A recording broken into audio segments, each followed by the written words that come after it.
Let's get started on today's design. I'm not gonna go too in depth, but I do wanna show you guys the app I use, how I come up with my designs. I have basically her back mapped out. I took a picture of her back, uploaded it onto my iPad. The app that I use is called Geometrica. Every now and then I'll use Procreate, just depends on what it is that I'm doing. I find this app to do just about everything that I needed to do. So I really don't stray too far from this app.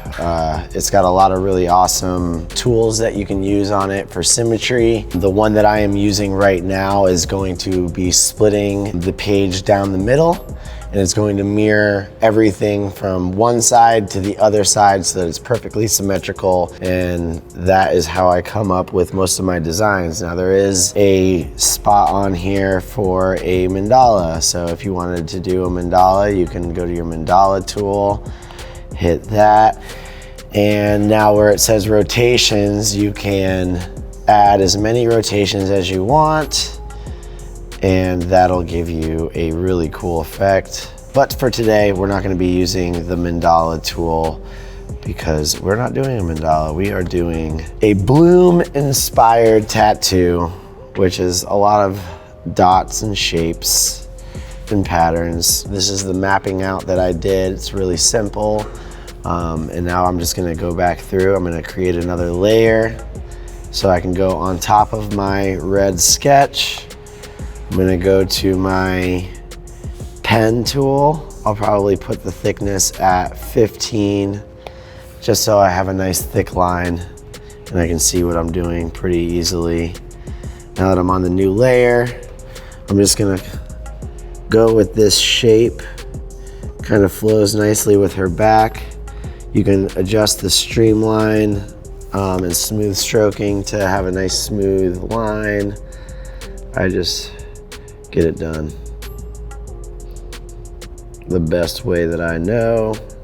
Any little wiggles you can always go back and fix, but I'll just come up with a basic outline of what I'm doing, and then we're gonna throw a pattern on the inside of this and just do some design work on the outside of it to kind of shape the back and give it a little bit of a floral feel to it. For these bigger dots, an easy way of doing that so that they're all the same is just go to your thickness. We're going to increase that up to 100 and see how big of a dot that is going to give us. That's pretty freaking big. So we'll go smaller. Let's try 65. And that's way better. So just increase the thickness. That way these dots are all going to be the same size. Everything that I do, I like to keep consistent. So, you know, when I'm doing these larger tattoos, I'll draw everything at paper size, but then I'll use another app called Print to Size to blow it up. It gives you a reference of a sheet of paper, normal sheet of paper, 8.5 by 11. And if you want to blow up your design, let's say Renee's back is 4 pieces of paper stacked together. You're going to blow up this design to where a quarter of it is one sheet of paper, the other quarter is going to be the other paper, and same with the bottom. Print all the way around, put those stencils together, and then slap it on. We're going to be doing all that today though. So I definitely find it's easier when you're doing line work to get your line work really smooth.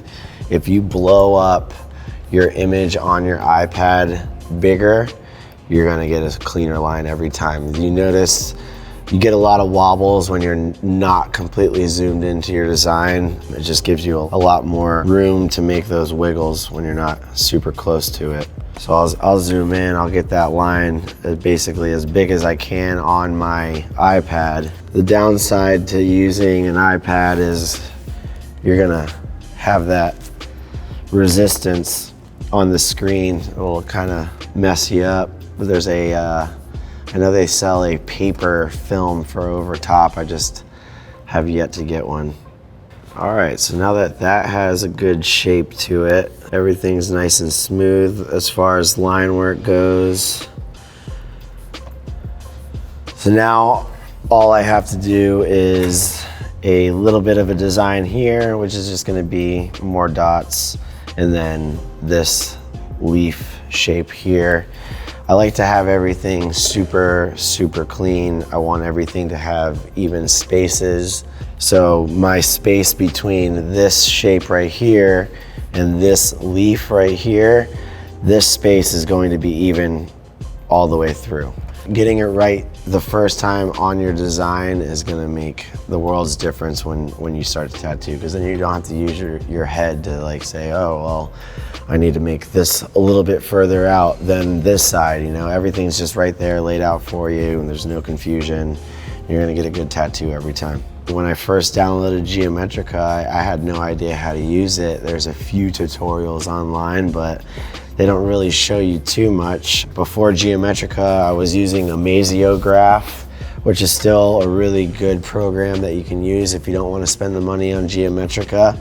Amasiograph is free, and it does pretty much the same thing. I think that Geometrica is a little bit more user-friendly. It was made by a tattooer, by a geometric tattooer, so it just makes more sense to use this, you know. And I like to keep everything I do on different layers too, so if I ever have to go back into a design, each part has its own layer. I don't have to erase a full layer to get, you know, to change something up. I can just go to that one shape and change it there. All right, so we are getting close to finishing this design up.